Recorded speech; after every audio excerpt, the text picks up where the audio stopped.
impormasyon na nakalat ninyo na meron pong Michael Yang na involved po sa droga. Yung hubang mga informant na ito, buhay pa? Sa inyong palagay? Sana po. Sana po, buhay pa. Wala po kayong idea. Si Dragon. Sabi ko, bakit Dragon? Sir, may tattoo kasing Dragon yan eh. Paano mo naman alaman? Eh, nakita ko sir eh. Yun ang tawag sa kanya, Dragon. Johnson Chua, siya po ang may-ari at nag-finance nung Domoy Shabu Laboratory. After a few hours nang niraid namin yung Domoy, si Johnson Chua ay tumakas papuntang Maynila by land. Gamit niya yung kanyang Pajero.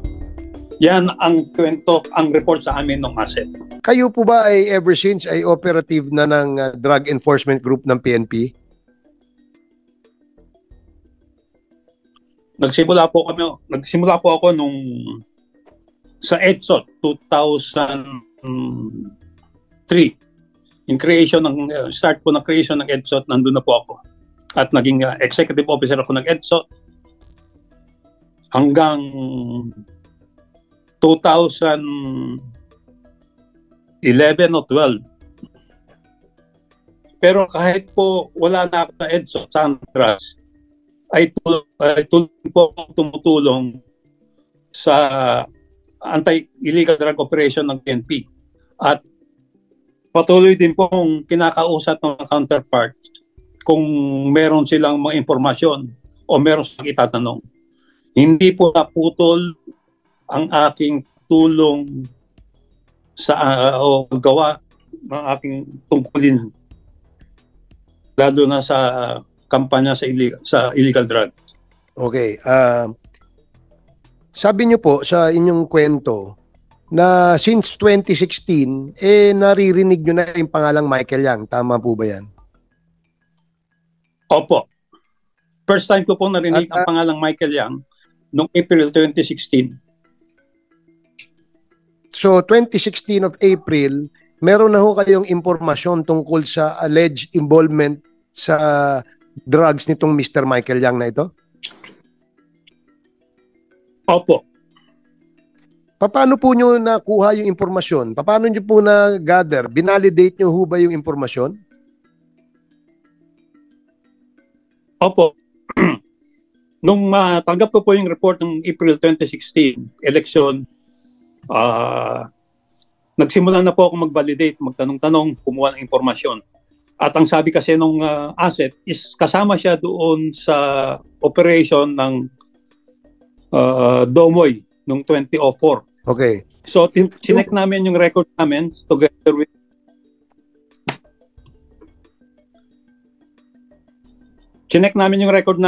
with Captain Perote kung sino yung pwede namin makausap na merong involvement sa Domoy raid namin.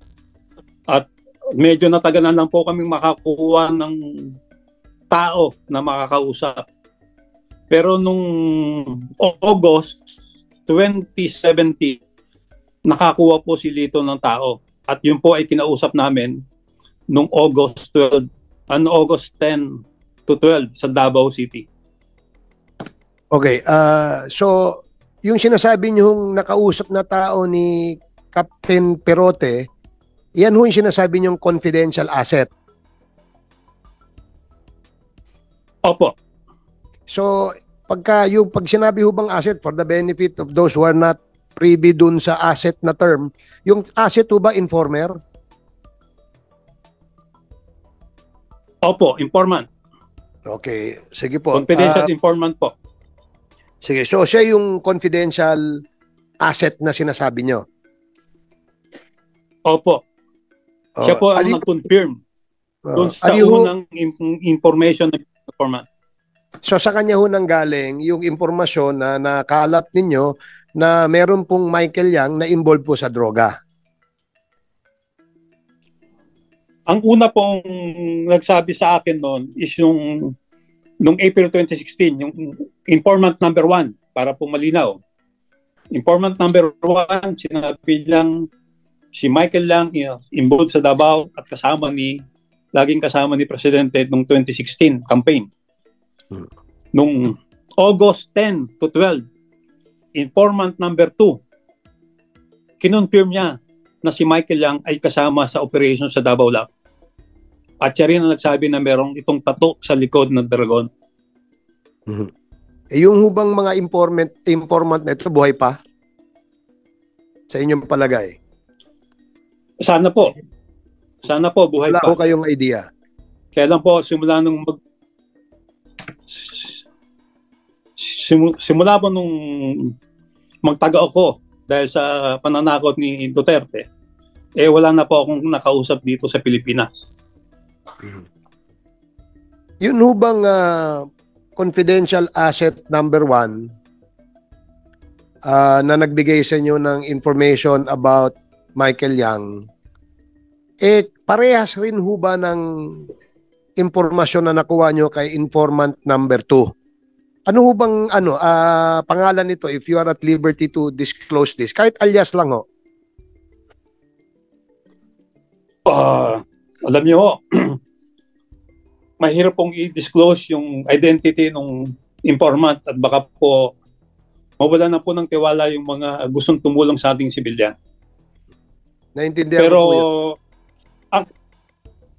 ang informant number 1, ang sabi niya is si Michael Yang is laging kasama ni then candidate Rodrigo Duterte at ni Bongo. At ang sabi niya is kasama rin yan sa Davao 2004 laboratory. So dahil kami nagtrabaho sa Davao, meron kaming information sa Davao.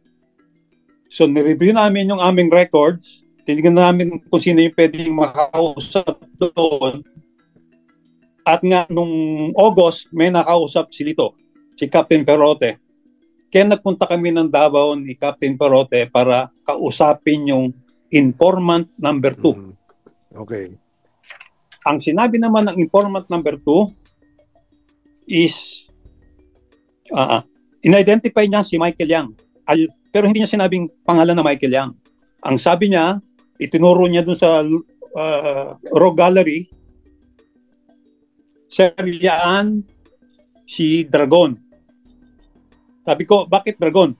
Sir, may tattoo kasing Dragon yan eh. Paano mo naman nalaman? Nakita ko sir eh. Yun ang tawag sa kanya, Dragon. O anong involvement niya doon sa laboratory sa Domo eh.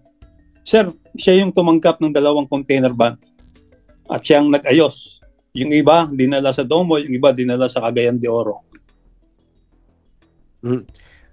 Pwede ho bang malaman kung alam nyo kung ano yung relasyon ng inyong confidential informant dito kay Michael Yang? Siya ba ay amo ba niya si Michael Yang? Siya ba ay trabahante doon sa sinasabing laboratorio? Ano, pwede ho bang mabigyan nyo kami ng idea?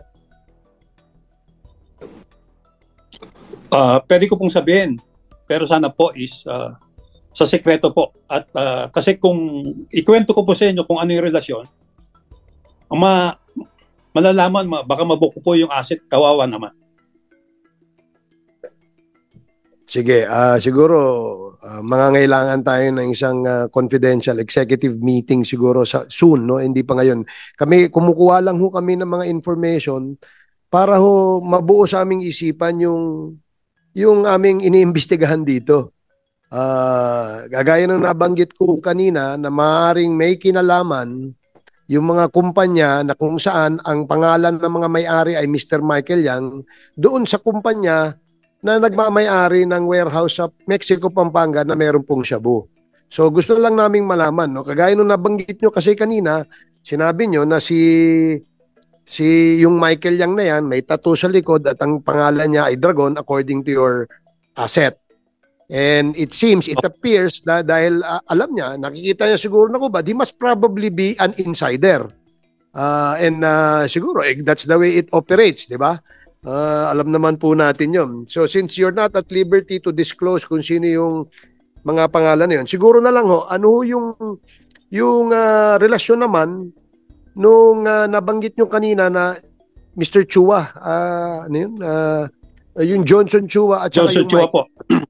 Anong relasyon ng Michael Yang ho at saka yung Johnson Chua?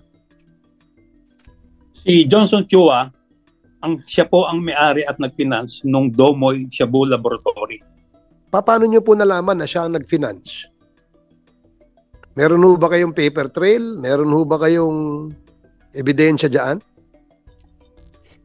And, yun po ay resulta ng old-fashioned police intelligence work na assessment ng mga na ginawa namin. Yun din po ay galing din po sa mga informante. Yan pong si Johnson Chua, nung ni-raid namin yung Domoy nung December 31, 2004. Meron siyang bahay sa Davao City, malapit sa eskwelahan ng Stella Maris. Itong bahay na to ay pinupunta to ni Alan C. Nakita namin siya doon pero hindi namin alam ang pangalan niya. Ang gamit niyang sasakyan is Pajero. Nung ni-raid namin nung 31, si Johnson Chua ay dali-daling tumakas. Kumbaga is after a few hours nang ni-raid namin yung Domoy, si Johnson Chua ay tumakas papuntang Maynila by land. Gamit niya yung kanyang Pajero. Yan ang kwento, ang report sa amin ng asset. Okay. Kaya hindi namin nahuli si Johnson Chua.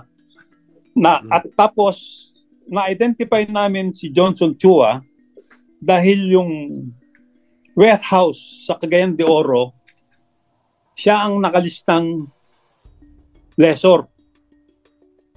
Siya ang nagrenta ng warehouse kung saan nahuli yung mga chemicals. Ito ay ni-raid ng PIDEA Regional Office 10. Ang nag-raid noon ay ang regional director na si Rene Orbe. Okay. Pero ang nakadiscover nung bodega na yon ay kami rin po. Kaya lang hindi namin siya ni-raid kasi ang thinking namin is babalikan yon para kunin. So, ibinigay namin sa PIDEA 10 noon na bantayan kung sinong kukuha. Kaya lang po, ang nangyari is nainip ang PIDEA Region 10, ni-raid nila nang hindi namin alam. So, nung ni-raid, nag-file na ng kaso. Pangalan ni Johnson Chua ang nagrenta. Kaya siya na-issuehan ng warrant sa Cagayan de Oro. Okay. Meron ho ba kayong idea ano nangyari doon sa yung sinasabi nyong na facilitate nung Mr. Michael Yang na shipment? 'Di ba? Ang sabi nyo kanina pag sa pagkakatanda ko, yung shipment na yon, isa dineliver sa Cagayan de Oro, yung isang container, at isang container ay dineliver naman po sa Davao. Tama po ba yung pagkakatanda ko? Yung dalawang container po is na-discarga lahat sa Davao City. Sa isang bodega ron bodega ni Alan C. Okay. Tapos, at unti-unti po nilang inililipat sa iba-ibang mga laboratory sa Domoy at sa Cagayan de Oro. Okay. Sige po. Salamat po, Colonel.